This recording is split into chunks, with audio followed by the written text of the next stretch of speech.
കുട ഭൂമി കുംഭകോണ കേസിൽ കർണാടക മുഖ്യമന്ത്രിക്കെതിരെ ലോകായുക്ത പോലീസ് ഇന്ന് അന്വേഷണം ആരംഭിക്കും.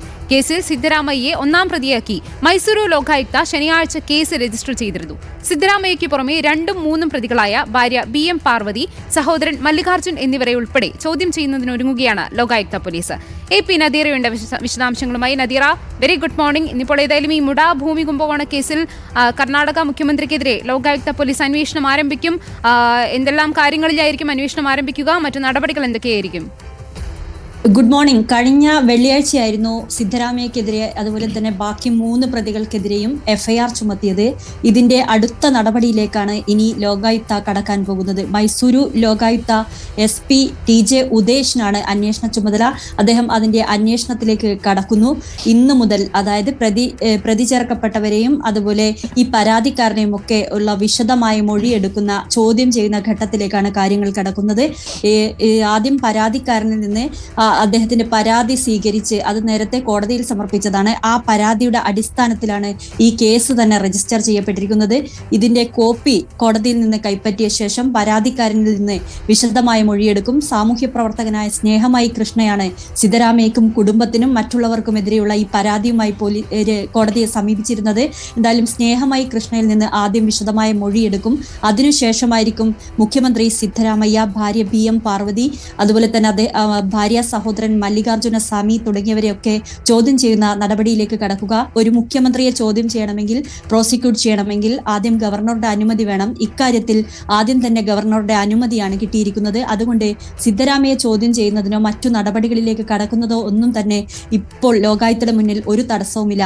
എന്തായാലും സിദ്ധരാമയ്യയിൽ നിന്നും ഈ പ്രതികളിൽ നിന്നും ഒക്കെ വിശദമായ മൊഴിയെടുക്കേണ്ടതുണ്ട്. അതിനായി അവർക്ക് നോട്ടീസ് അയക്കുന്ന ഘട്ടമാണ് ആദ്യം നടക്കുക. പിന്നീട് നടക്കുക ഈ മുടയുമായി ബന്ധപ്പെട്ട് വിവാദമായിരിക്കുന്ന ഈ 14 പ്ലോട്ടുകൾ അത് സന്ദർശിച്ച് തെളിവെടുപ്പ് നടത്തുക എന്ന കാര്യത്തിലേക്കും ലോകായുക്ത കടക്കും. മൈസൂരു പോലീസാണ്, ലോകായുക്തയുടെ മൈസൂരു വിഭാഗമാണ് ഈ കേസുകളെല്ലാം തന്നെ അന്വേഷിക്കുന്നത്. ഇതിനുശേഷം ആദ്യം ഈ ഭൂമി കരഭൂമിയായി കടന്ന ഭാഗത്ത് പഴയ ഭൂമി എങ്ങനെയാണോ ഉള്ളത് അത് സംബന്ധിച്ചുള്ള തെളിവെടുപ്പ് നടത്തേണ്ടതുണ്ട് ലോകായുക്തയ്ക്ക്. എന്തായാലും കേസന്വേഷണത്തിൽ വിശ്വാസമില്ലെന്നും, അതായത് കർണാടക സർക്കാരിന്റെ തന്നെ അധീനതയിലുള്ള ലോകായുക്ത പോലീസാണ് കേസ് അന്വേഷിക്കുന്നത്. അതുകൊണ്ട് കേസന്വേഷണത്തിൽ തനിക്ക് ഇല്ലെന്ന് പറഞ്ഞുകൊണ്ട് CBI അന്വേഷണം ആവശ്യപ്പെട്ടുകൊണ്ട് സ്നേഹമായി കൃഷ്ണ എന്ന സാമൂഹ്യ പ്രവർത്തകൻ വീണ്ടും ഹൈക്കോടതിയെ സമീപിച്ചിട്ടുണ്ട്. ആ കേസ് ഇന്ന് പരിഗണിക്കാനുള്ള സാധ്യതയുമുണ്ട്. അത് പരിഗണിക്കുകയും കോടതി അത് അംഗീകരിക്കുകയും ചെയ്യുകയാണെങ്കിൽ കേസ് CBIക്ക് വിടുന്ന സാഹചര്യം ഉണ്ടാവും. ഇതിനകത്ത് 56 കോടി രൂപ സിദ്ധരാമയ്യയുടെ കുടുംബം കൈവശപ്പെടുത്തിയിരിക്കുന്നു എന്ന പരാതി ഉയരുന്നുണ്ട്. അതുകൊണ്ട് തന്നെ PMLA ആക്ടിന്റെ ഭാഗമായി കേസ് അന്വേഷിക്കണമെന്നാവശ്യപ്പെട്ട് ഈ സാമൂഹ്യ പ്രവർത്തകൻ സ്നേഹമായി കൃഷ്ണ എൻഫോഴ്സ്മെന്റ് ഡയറക്ടറേറ്റിനെയും സമീപിച്ചിട്ടുണ്ട്.